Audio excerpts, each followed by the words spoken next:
Di dalam kajian tafsir kita telah sampai kepada firman Allah Subhanahu wa taala,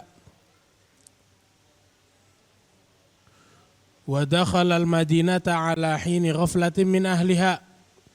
Dan Nabi Musa masuk ke suatu kota dari negara Mesir di waktu Gailulah, waktunya orang sedang tidur siang.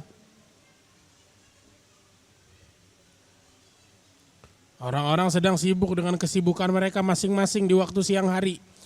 Maka Nabi Musa ketika masuk dengan keadaan ala hini ghaflatin min ahliha. Penghuni kampung tersebut, penghuni kota tersebut saat itu mereka sedang ghaflah, sedang lalai, sedang nggak ada di tengah kota, sedang tidak ramai di jalanan-jalanannya, tapi sedang dalam rumah mereka yang sibuk dengan di dalam rumahnya, yang sedang tidur siang. Lagi sepi di tengah kota. Maka ketika Nabi Musa masuk, fawajada fiha rajulaini yaqtatilan. Nabi Musa temukan ada dua orang yang sedang ribut, sedang berantem. Dua orang lagi berantem di tengah kota tersebut. Hadza min syi'atihi wa hadza min aduwih. Yang satu dari sukunya Nabi Musa, dari Bani Israel. Nabi Musa salah satu dari Bani Israel. Dan yang satu lagi dari musuhnya Bani Israel, dari bangsa Al-Qibt. Dari bangsa Al-Qibt. Mereka ini suku yang memusuhi, yang menindas Bani Israel. Fir'aun dari bangsa Al-Qibt. Nah ini ketika Nabi Musa masuk, ngelihat satu orang dari Bani Israel, dari keluarganya sendiri, dan satu lagi dari keluarga yang dimusuhin. Maka yang dari keluarga Bani Israel ngelihat Nabi Musa, dia minta tolong, dia teriak, ayo tolongin saya. Kan kita satu keluarga, satu suku, kamu sini. Nabi Musa otomatis lebih condong kepada yang sukunya. Tanpa Nabi Musa tahu kenapa mereka marah, kenapa mereka berantem, Nabi Musa langsung datang dan menolong keluarganya ini. Salah satu orang yang dari keluarga, dari sukunya Nabi Musa, dari Bani Israel. Maka Nabi Musa pun membantu temannya tersebut. Fawakazahu Musa.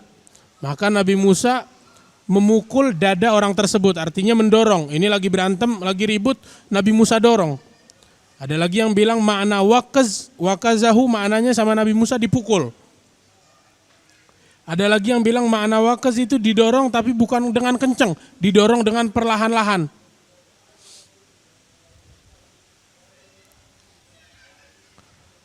Subhanallah, karena yang melakukan hal tersebut adalah seorang nabi. Nabi memiliki kekuatan yang lebih dari manusia biasa. Fagodha alaih. Maka dorongan tersebut membuat orang itu meninggal di tempat. Orang itu meninggal di tempat. Karena yang dorong, yang mukul bukan orang biasa, tapi seorang nabi.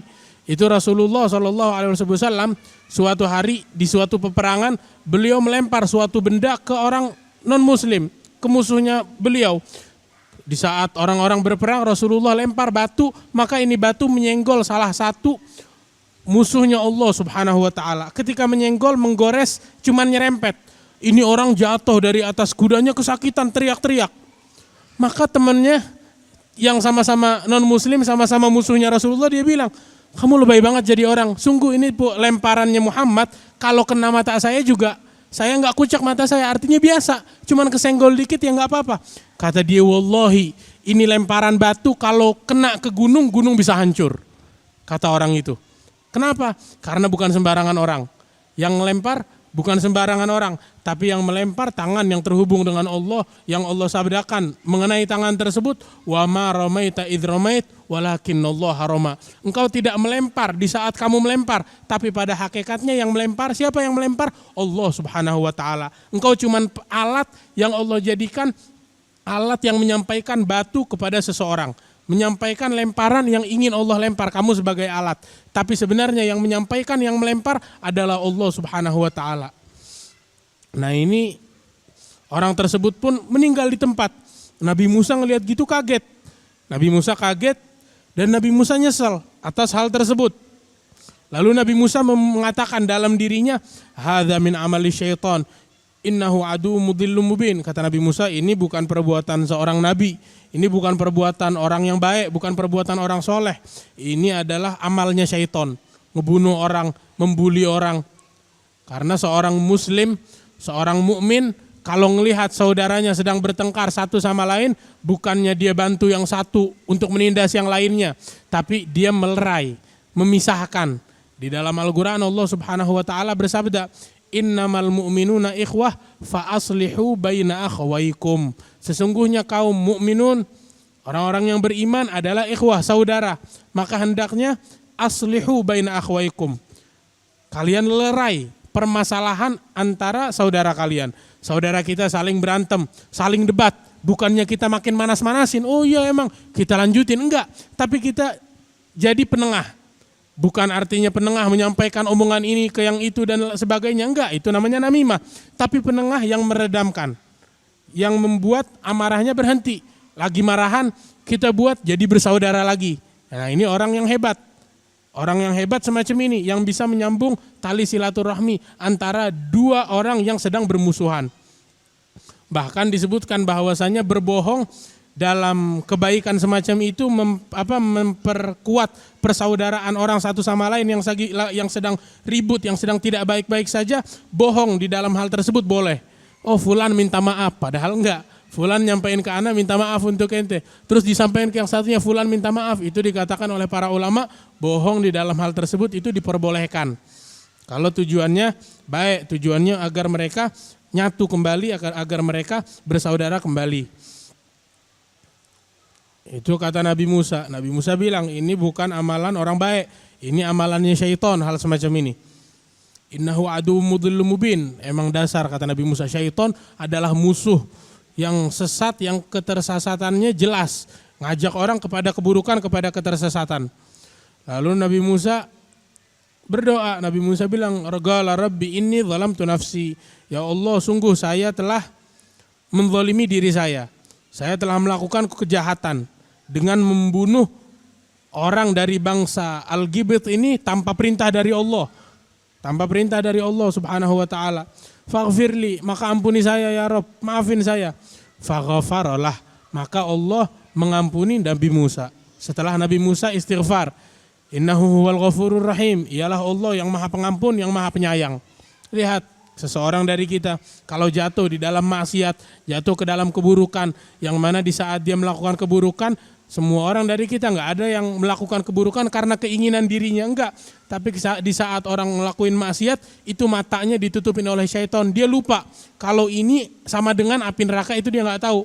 Tapi kalau orang tahu saya melakukan maksiat sama dengan dibakar dengan api neraka, nggak mungkin salah seorang dari kita maksiat. Tapi syaitan bikin kita lupa.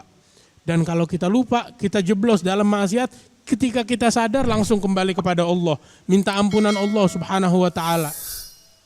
Dan jangan kita mencoba-coba melakukan maksiat yang baru. Karena maksiat itu ketika orang jatuh ke maksiat, biasanya orang melakukan maksiat karena penasaran. Karena fudul. Karena fudul dari dia kecil. Seorang anak yang masih kecil gak tahu apa-apa. Diajak sama temannya untuk ayo cobain rokok. Dari dia gak tahu. Awalnya dia gak tahu rasanya, gak tahu nikmatnya. Penasaran, mau nyobain rasanya gimana sih.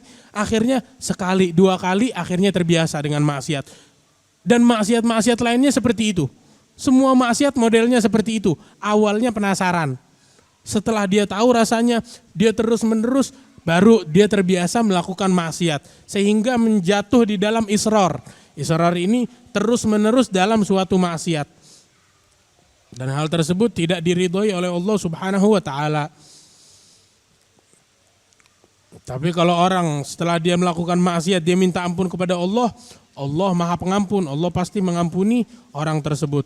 Innahu huwal ghafurur rahim, ialah Allah yang maha pengampun, yang maha pengasih. Lalu Nabi Musa bilang, qala rabbi bima an'amta alayya falan akuna dhahiran lil mujrimin. Ya Allah, dengan kenikmatan yang kamu berikan kepadaku, diberikan kekuatan di dalam jasadnya, kekokohan, keimanan, keislaman yang kuat di dalam hatinya.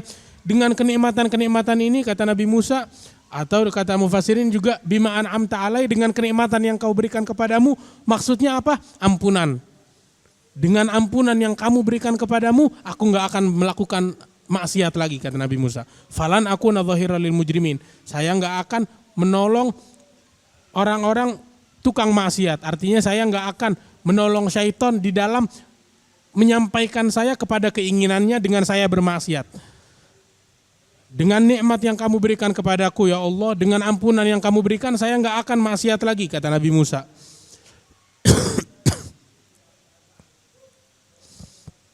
Ibn Abbas bilang artinya saya nggak akan menjadi penolong untuk orang-orang yang kafir.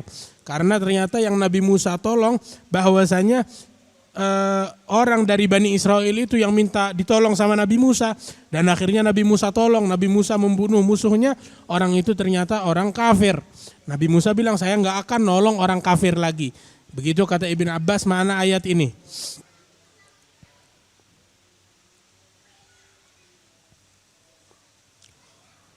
Lalu keesokan harinya setelah orang-orang mengetahui ada satu orang yang meninggal, siapa yang membunuh ini?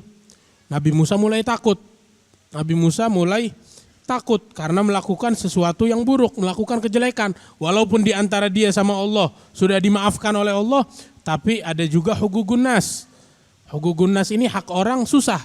Hak kita sama Allah, kita minta ampunan, minta maaf, Allah maafin, selesai. Tapi hak orang pernah mencuri, kalau dia taubat kepada Allah, Allah maafin, Allah ampunin karena mencurinya dia. Tapi hal yang dia curi, benda yang dia curi harus dia kembalikan.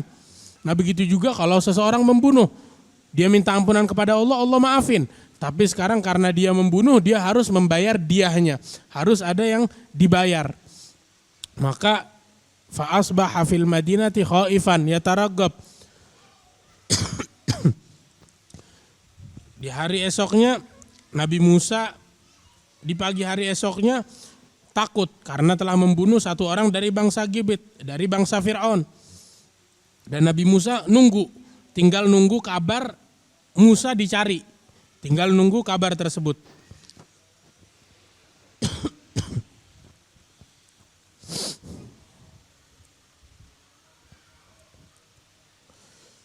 Fa idzal ladzi istansarahu bil amsi yastasrikhuh. Qala lahu Musa innaka laghawiyyun mubin. Maka tiba-tiba Nabi Musa lagi takut, ada satu orang teriak. Nabi Musa lihat apa ini? Nabi Musa keluar, dilihat ternyata orang yang sama yang kemarin berantem membuat Nabi Musa membunuh satu orang. Di saat yang sama orang ini teriak, wahai Musa tolong saya. Dia lagi berantem lagi yang kedua kali. Lagi berantem yang kedua kali. Maka Nabi Musa bilang, innaka laghawiyyun mubin. Ente ini bukan orang benar. Emang ente orang jahat. Anak kemarin nolong ente khilaf, anak salah. Ternyata emang ente orang jahat, suka nyari masalah, suka nyari gara-gara. Lalu Nabi Musa pun gak menolong orang tersebut. Dan diceritakan oleh Allah, falamma arada an yabtisha billadhi huwa aduwwul lahuma qala ya Musa aturidu an taqtulani kama qatalta nafsan bil ams in turidu illa an takuna jabbaran fil ard wa ma turidu an takuna minal muslihin. Itu kata Allah, Nabi Musa di saat itu ketika sampai kepada kejadian yang hampir mirip dengan kejadian yang sebelumnya, kejadian yang kedua. Kejadian pertama Nabi Musa tolong, kejadian kedua Nabi Musa hampir menolong ini orang dari bangsanya ini. Orang yang sama yang kemarin minta tolong, di hari kedua Nabi Musa pengen nolongin lagi. Pengen Nabi Musa tolong, tapi ketika Nabi Musa pengen tolong, ini musuhnya mereka berdua, satu lagi yang dari bangsa Al-Gibit, orang yang kedua, bukan orang yang pertama. Dia bilang, aturidu an taqtulani kama qatalta nafsan bil ams, wahai Musa, apakah kamu pengen membunuh saya sebagaimana kemarin kamu membunuh seseorang? Sungguh wahai Musa, kalau emang kamu pengen bunuh saya lagi, niat kamu ini bukan jadi orang baik, bukan pengen menjadi orang yang menyatukan orang-orang, tapi kamu pengen menjadi jabbaron fil ard, pengen jadi orang yang ngerasa hebat, orang yang sombong, orang yang zalim di atas muka bumi. Wa ma turidu an takuna minal muslihin. Tujuan kamu bukan jadi orang yang baik, kata orang tersebut.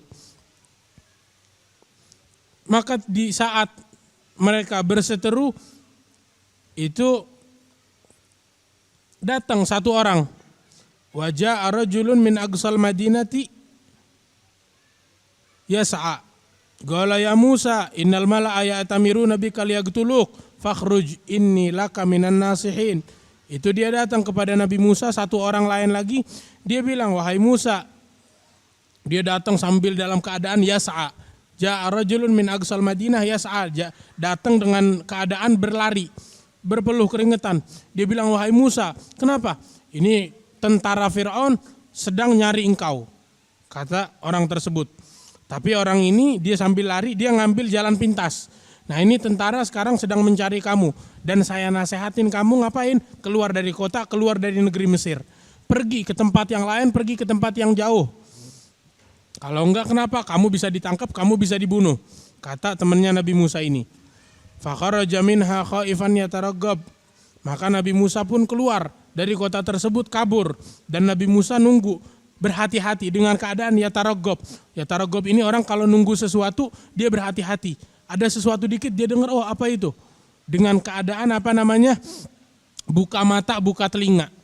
Dalam keadaan yataraggab, menunggu-nunggu sesuatu terjadi. Sambil Nabi Musa kabur. Dan Nabi Musa sambil jalan doa. Wa qala rabbi najjini minal qaumidz zalimin. Ya Allah, selamatkan saya dari orang-orang yang zalim, dari orang-orang kafir. Karena Nabi Musa tahu, walaupun Nabi Musa bersalah, tapi Nabi Musa tahu bahwasanya dengan satu kesalahan mereka akan memberikan balasan yang enggak sebanding. Mereka akan membuat kezaliman yang lebih besar lagi. Sehingga Nabi Musa kabur dan pergi. Menuju apa? Menuju kota Madian. Menuju kota Madian. Sampai singkat cerita, Nabi Musa menghadap ke kota Madian. Walamma tawajjaha tilqa Madian qala asa rabbi an yahdiyani sawa asabil. Di dalam perjalanannya Nabi Musa bilang, semoga Allah memberikan saya petunjuk di jalan yang benar. Sampai akhirnya Nabi Musa pun nyampe ke kota Madian. Itu ketika Nabi Musa keluar dari Mesir, Nabi Musa nggak bawa bekal untuk perjalanan. Akhirnya makanan Nabi Musa adalah sayur-sayuran, pohon-pohonan itu Nabi Musa makan, daun dari pohon dimakan oleh Nabi Musa. Sampai warna hijau itu terlihat di perutnya. Perutnya terlihat warna hijau karena makanannya semua dedaunan yang berwarna hijau, jadi berbekas di tubuhnya beliau. Ketika Nabi Musa sampai ke kota Madian,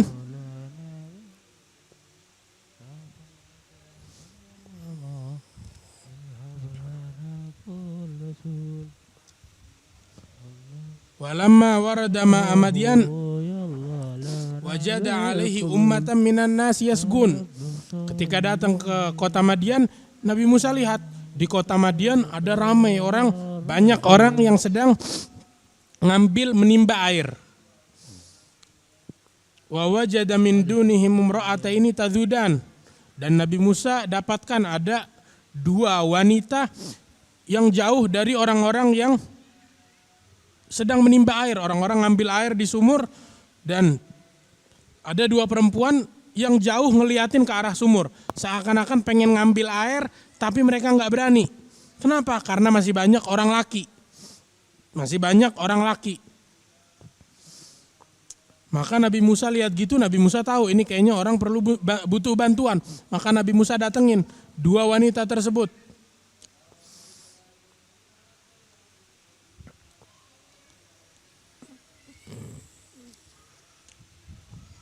Qala ma khatbukuma, ada apa dengan kalian berdua? Apa yang kalian butuh? Kata Nabi Musa. Qalata la nasgi hatta yusdirar ri'a wa abuna syaikhun kabir. Kata dua wanita tersebut, kami pengen menimba air, tapi kami nggak akan bisa menimba air sebelum orang-orang penggembala yang laki ini mereka menghilang. Wa abuna syaikhun kabir, dan ayah kami adalah orang yang tua. Kalau ayah kita masih kuat, masih muda, yang bakal ngambil air ayah kita. Tapi karena ayah kita sudah tua, seorang syekh, kakek-kakek, jadinya ya udah. Kata dua wanita tersebut, ya kita yang turun tangan. Tapi sekarang ada orang laki dan kita nggak bisa ngambil air. Maka Nabi Musa ambilin air dari sumur tersebut. Nabi Musa turun tangan ngambil air dari sumur tersebut dan diberikan air tersebut untuk dua wanita ini. Fasago lahuma. Nabi Musa tuangkan air untuk dua wanita tersebut. Tsumma tawalla ila dhil. Terus Nabi Musa duduk di bawah naungan pohon.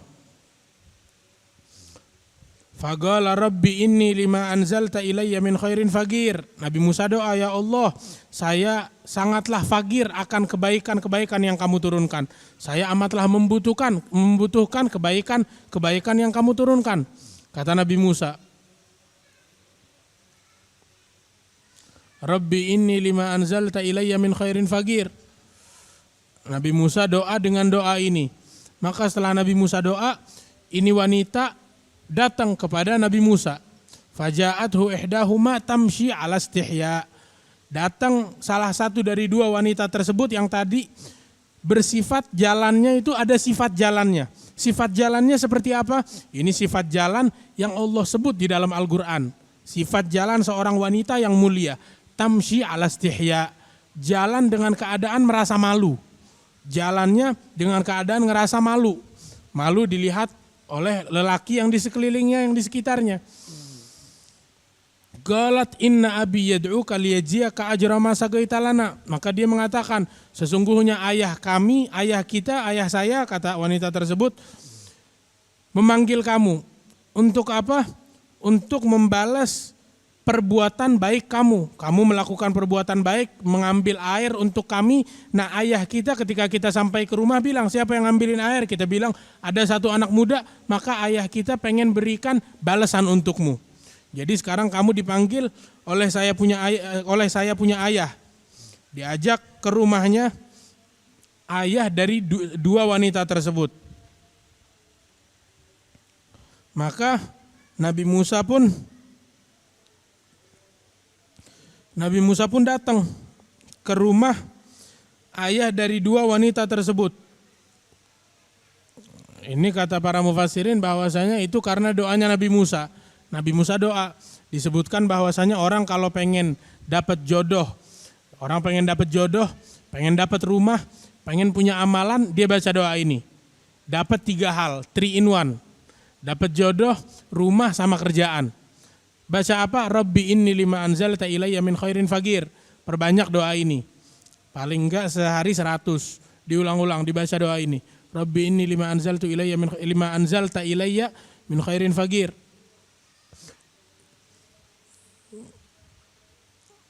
Maka Nabi Musa dipanggil oleh salah satu dari wanita tersebut. Dari dua wanita tersebut.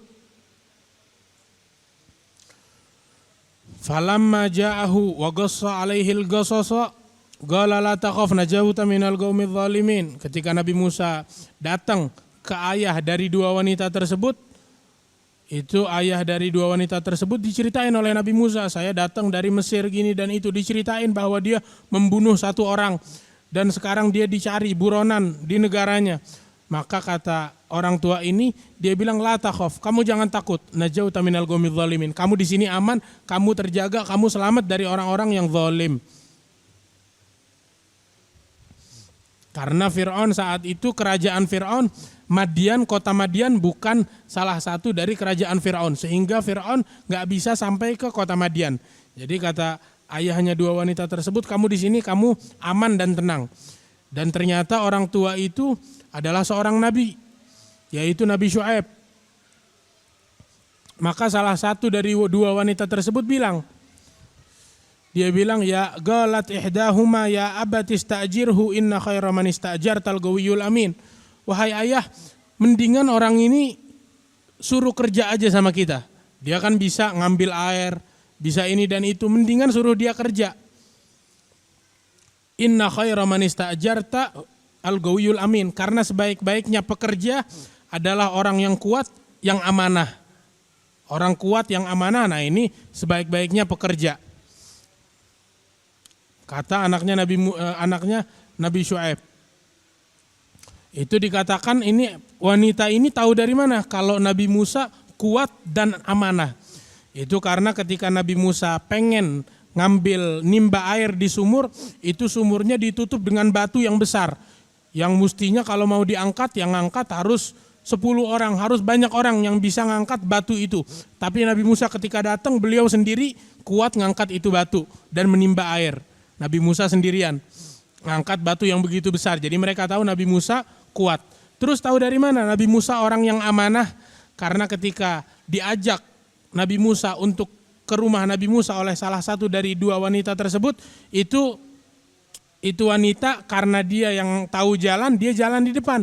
Nabi Musa berjalan di belakangnya ngikutin. Maka ketika Nabi Musa jalan dan angin berhembus, itu hembusan angin membuat baju wanita ini nempel ke badannya dan membuat tubuhnya itu terbayang-bayang. Postur tubuhnya kelihatan. Dan Nabi Musa ngelihat gitu gak suka. Nabi Musa tundukin kepalanya, Nabi Musa bilang, kamu mending jalan di belakang. Disuruh jalan di belakang. Kenapa? Biar depannya Nabi Musa gak kelihatan sesuatu yang gak meridhoi Allah. Nabi Musa amanah di dalam menjaga matanya. Kamu jalan di belakang, nanti kasih tahu saya jalan, belok kanan, belok kiri, lurus, kamu yang bilangin. Akhirnya Nabi Musa jalan, dikasih tahu belok kanan, belok kiri sampai ke rumahnya. Makanya dia bilang inna khaira man ista'jart al-gawiyul amin. Orang yang kuat dan amanah itu sebaik-baiknya pekerja.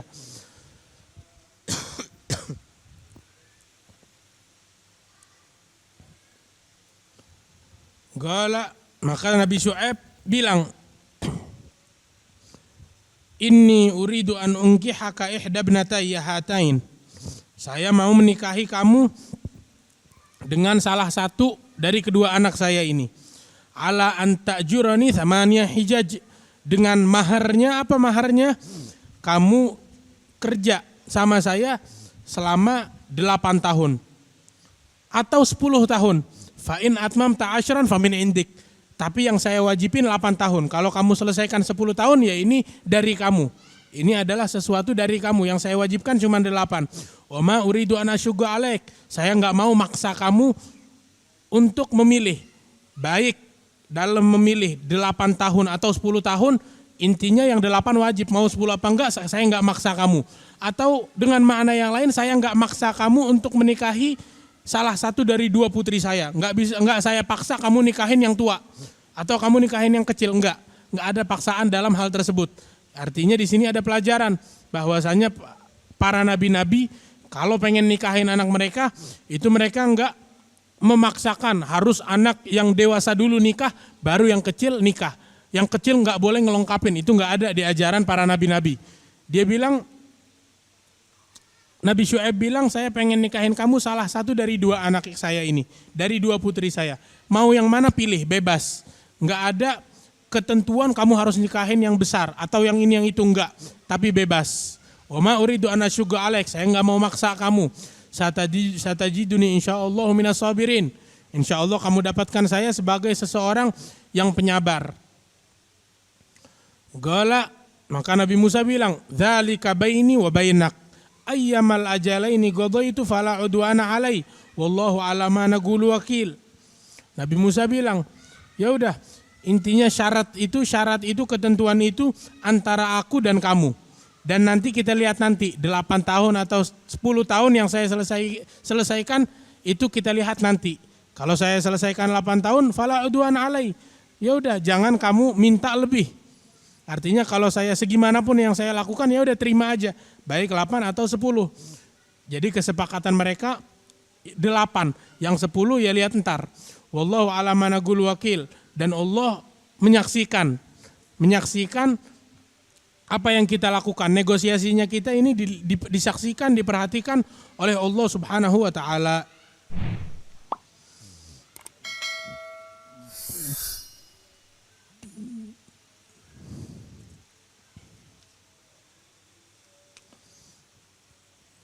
Maka Nabi Musa setelah selesai, singkat cerita, melalui waktu demi waktu, tahun demi tahun, itu Nabi Musa menyelesaikan 10 tahun. Nabi Musa yang diwajibkan 8, tapi beliau akhirnya 10 tahun beliau selesaikan. Lalu ketika Nabi Musa menyelesaikan waktu yang ditentukan itu, falamma qada Musa al-ajala wasara bi ahlihi anasa min janibi turi naro. Nabi Musa setelah selesai waktu yang ditentukan jalan berkelana sama istrinya, sama putri Nabi Syuaib dibawa sama Nabi Musa. Ketika mereka berjalan di malam hari, Nabi Musa lihat dari kejauhan seakan-akan ada api. Ada api, anasa min janibit turi naro, dari bawah gunung, dari sudut, dari pinggir gunung ada seakan-akan api. Maka Nabi Musa qala li ahlihim kuthu, mengatakan kepada keluarganya, kepada istrinya. Di sini disebut ahal, yang dimaksud ahal secara bahasa artinya keluarga. Tapi di sini yang dimaksud zaujah, yang dimaksud adalah istrinya.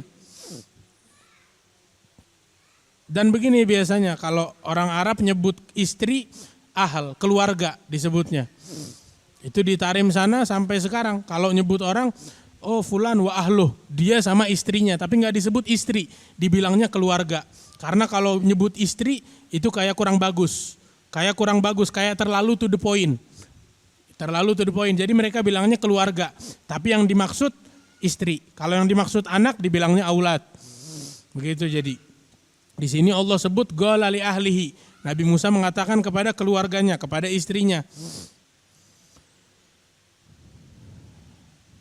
Umkuthu inni anastu naro. Kamu menetaplah di sini, jangan bergerak. Kamu di sini. Kenapa? Saya merasa di arah sana seperti ada api. La'alli atikum minha bi khabarin au jadwati minan nar. Agar saya nanti bawa sesuatu dari api itu. Ada api biasanya mungkin ada orang bakar sesuatu.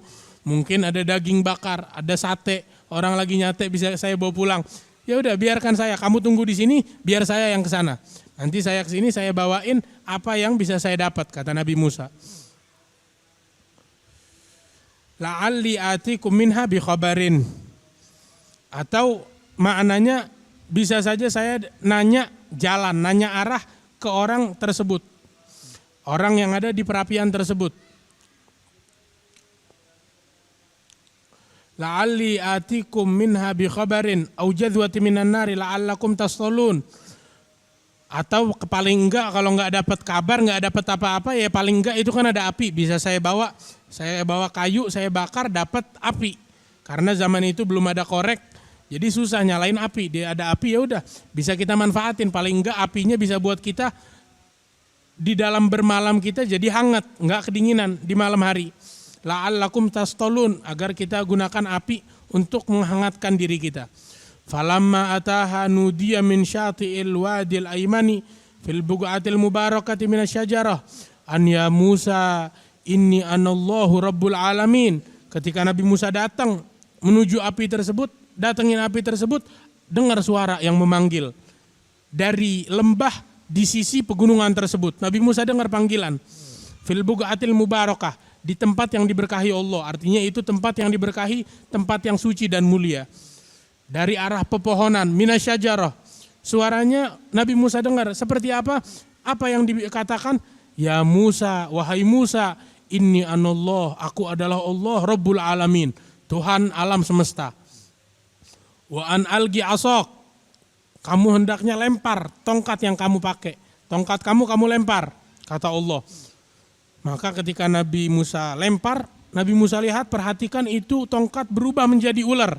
Falamma ra'aha tahtaz, ini tongkatnya bergerak.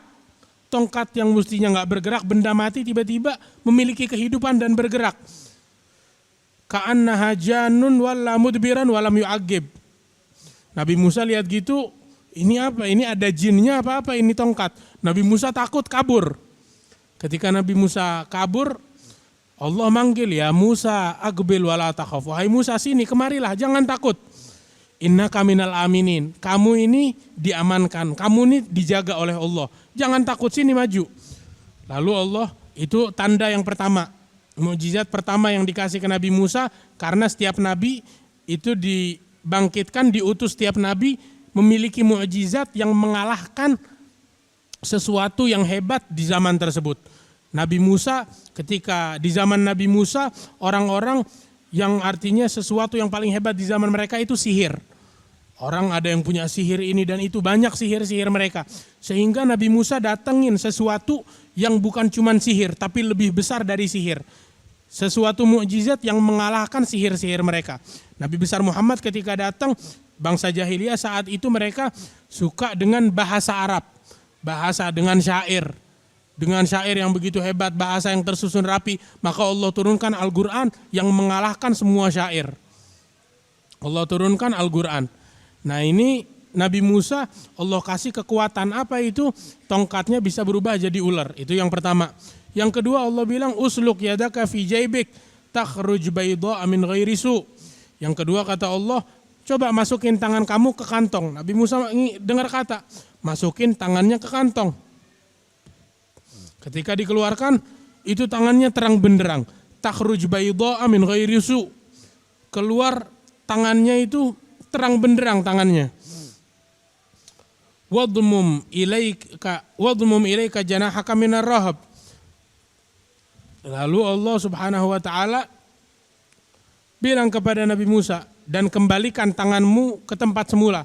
Jadi tangannya dimasukin kantong terang benderang, tangannya dikembaliin lagi, itu terangnya hilang. Jadi ada tombolnya, bisa dinyalain, bisa dimatiin. Ada tombolnya. Fadzanika burhanani min rabbika ila fir'aun. Kata Allah, ini dua hal adalah tanda dari Allah, adalah mukjizat dari Allah. Untuk apa? Untuk kamu menundukkan Fir'aun, membuat Fir'aun tunduk kepada Allah. Ngasih tahu Fir'aun bahwasanya ada Tuhan di atas Fir'aun. Jangan sombong, jangan takabur. Allah Subhanahu wa taala di atas segalanya. Burhanani min rabbika ila fir'auna wa malaihi innahum kanu qauman fasiqin. Kata Allah, ini dua tanda bawa kepada Fir'aun, karena sesungguhnya Fir'aun dan kaumnya adalah orang-orang yang fasik. Lalu Nabi Musa ketika disuruh oleh Allah diberikan suatu perintah, setelah diberikan kekuatan dikasih perintah, dikasih misi. Untuk apa? Datengin Fir'aun, katakan kepada Fir'aun untuk tunduk kepada Allah. Fir'aun yang takabur, yang sombongnya selangit, mau disuruh tunduk kepada Allah. Diberikan tugas ini. Maka Nabi Musa bilang, Nabi Musa akhirnya enggak bakal bisa, kata Nabi Musa, ini hal yang susah. Beliau bilang, Rabbi inni qataltum minhum nafsan fa akhafu ayyaqtulun. Kata Nabi Musa, saya aja punya salah sama mereka. Saya pernah bunuh satu orang dari keluarga mereka. Maka saya takut dibalas, saya takut saya yang dibunuh. Belum dakwah, belum apa-apa, saya nanti keburu dibunuh, kata Nabi Musa. Terus Nabi Musa minta agar Allah Subhanahu wa taala jadikan Harun sebagai pembantu Nabi Musa di dalam berdakwah.